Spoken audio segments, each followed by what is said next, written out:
மரம் வளர்க்கணும். ஏன்னா நீலகிரியிலே இப்போ நிலத்தடி நீர் குறைஞ்சி போச்சு. டிஎஃப்ஓ இங்கே இருக்காங்க. நிலத்தடி நீர் குறைஞ்சிட்டே வருது. தண்ணி இல்லாதனால இயற்கை வளம் குறைஞ்சிக்கிட்டே வருது. அப்புறம் கிராஸ்லாம் இல்லாமல் மிருகங்கள் கொஞ்சம் கொஞ்சமாக உள்ளே இறங்கி வருது. இது எல்லாமே இயற்கை வளம் குறைவதால் வர்ற குறைபாடு தான். இதுக்கு காரணம் நீர் இல்லாதது. நீர் இல்லாததுக்கு காரணம் மழை இல்லாதது. மழை இல்லாததுக்கு காரணம் மரங்கள் இல்லாதது. என்னோட டார்கெட் மரங்கள் நிறைய வளர்க்கணுன்றது தான். எல்லாருக்குமே தெரியும், நான் 2010 கிரீன் கலாம்ன்ற ஒரு அமைப்பின் மூலமாக கலாம் சார் கொடுத்த அறிவுரையின்படி மரங்கள் நட்டுக்கிட்டே தான் இருக்கேன். இது வரைக்கும் 29 லட்சத்து சில்லரை முடிச்சிருக்கிறேன். இன்னும் ஒரு ஜூன் 5ஆம் தேதி அனதர் ஒரு 2 lakh சாப்ளிங் நீலகிரியின் வனத்துறை எனக்கு தர்றதா சொல்லியிருக்காங்க. ஸோ அந்த விஷயத்தை ஆரம்பிக்கும். 2 லட்சத்துலேருந்து ஆரம்பித்து படிப்படியாக அதை நாங்கள் தர்றோன்னு உறுதிமொழி கொடுத்துருக்காங்க வனத்துறை. ஸோ அது நடக்கும். என்னுடைய டார்கெட் 1 கோடி மரங்கள் தமிழ்நாட்டில். கலாம் ஐயா சொன்ன வேலை அது. அதில் நான் இப்போது 30 லட்சம் கிட்டத்தில் பண்ணியிருக்கேன். நீலகிரியில் ஏதாவது டார்கெட் வச்சுருக்கீங்களா? நிச்சயமாக ஜூன் 5ஆம் தேதி இங்கே தான் வர்றேன். இங்கேருந்து தான் ஆரம்பிக்கிறோம். சரி, அதாவது பள்ளி மாணவர்களுக்கு என்ன மாதிரியான ஒரு அட்வைஸ்? குப்பை போடாதீங்க, பிளாஸ்டிக்கை போடாதீங்க. இது எல்லா மக்களும் உலக மக்களெல்லாம் பார்க்குற ஒரு முக்கியமான ஒரு பிளேஸ் ஊட்டிங்கிறது. இது ஒரு பெரிய ஒரு ஹெரிட்டேஜ். இது ஒரு இந்தியாவின் அடையாளங்களில் ஒன்று ஊட்டி. அப்படி இருக்கும்போது, ஏன்னா அங்கேருந்தெல்லாம் கூட கிடைக்காத கிளைமேட்டுக்கு வர கோத்தகிரியை செகண்ட் சுவிஸ்ஸுங்கிறாங்க. அப்படியெல்லாம் சொல்லக்கூடிய ஒரு அற்புதமான இடத்த நாம் கெடுத்துடக்கூடாது. நீங்கள் போடுற நான் தான் ஒரு படத்தில் கூட சொல்லியிருப்பேன், நீ பாட்டுக்கு இப்போ பிளாஸ்டிக்கை போட்டு போயிட்ட, அதை பால் கொடுக்குற மாடு சாப்பிட்டுட்டு அது செத்து போகுது, நமக்கு பால் கொடுக்குற மாட்டுக்கே பால் ஊற்றிட்டீங்களடா அப்படின்னு ஒரு காமெடி சீனே வச்சுருப்பேன் பிருந்தாவனம் படத்தில். ஸோ அதை தான் நான் மாணவர்களுக்கு சொல்கிறேன், கண்ட இடத்துல குப்பைகள் போடாதீங்க.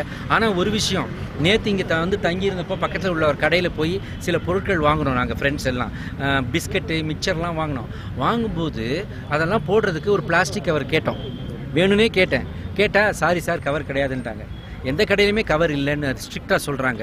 கடையில் உள்ளவங்களே எனி டைம் எங்களுக்குலாம் ரைடு வரும் சார், நாங்கள் இந்த தப்பை பண்ண மாட்டோம்னு சொல்கிற அளவுக்கு ஒரு அவேர்னஸ் ஊட்டி வாழ் மக்கள்கிட்டே வந்திருக்கு. அதை வெளியிலிருந்து ஊட்டியை ரசிக்க வர்றவங்களுக்கும் வரணும். அவங்க இந்த ஊட்டியின் அழகை கெடுத்துடக்கூடாது, குப்பைகள் போடக்கூடாது. ஆங்காங்கே அதாவது நீங்கள் ஜாலியாக இருக்கிறதுக்கு சில பழக்கங்கள் இருக்கத்தான் செய்யும். அந்த பாட்டிலை கண்ட இடத்துலையும் போட்டு போயிடுறாங்க. அது அப்புறம் அந்த பிளாஸ்டிக்கெல்லாம் விலங்குகள் சாப்பிட்டு அதுங்க செத்துடுது. ஸோ அதைத்தான் இந்த மாணவர்களுக்கு ஒரு இதாக சொல்கிறேன். வறண்ட ஏரி குளங்கள் பகுதிகளில் தூர எடுக்கணும். அது பிளேன்ஸில் சொல்ல வேண்டிய விஷயம்.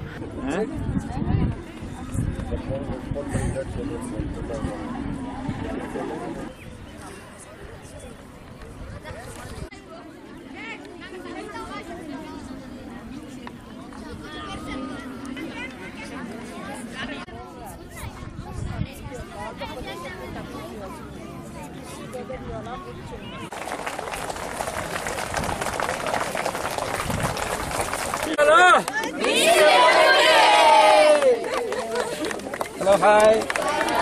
Hi. Hello, hi. வருஷம் போச்சு. மொழி நான் என் நாட்டின் நேசிக்கிறேன். மரங்களின் முக்கியத்துவத்தை உணர்கிறேன். மரங்களே மழையை வரவழைக்கின்றன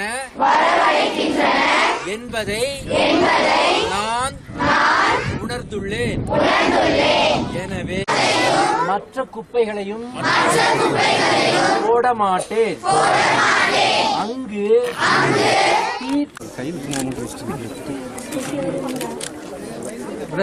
இது கொஞ்சம் இறக்குங்க சார். விட்டுருங்க, போது விட்டுருங்க. கொஞ்சம் எடுப்பஞ்சாடா தண்ணி போதும் சார், போதும் தண்ணி.